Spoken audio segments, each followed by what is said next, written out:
Последната транша јавно објавени документи и преписки поврзани со случајот на Џефри Епстин сосема неочекувано ја отвори една тема што досега беше речиси непозната за пошироката јавност во Македонија.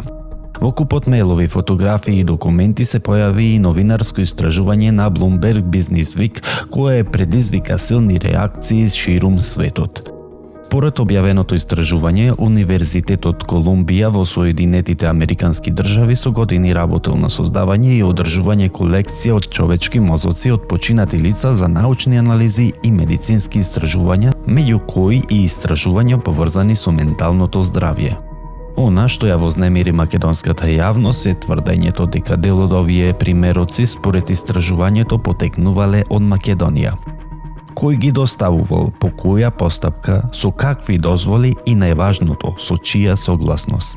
Дали македонските институции воопшто знаеле дека човечки органи од починати лица завршуваат во странски научни центри?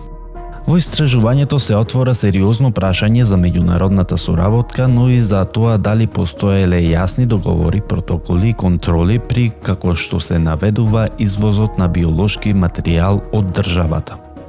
Темата е особено чувствителна затоа што станува збор за човечки останки, за семејства кои никогаш јавно не биле информирани и за систем кој мора да функционира исклучиво со строги правила, транспарентност и целосна законска рамка. Во Македонија засега нема официјално соопштение од надлежните институции дали ваквото изнесување било контролирано, одобрено или едноставно поминувало без јасен увид.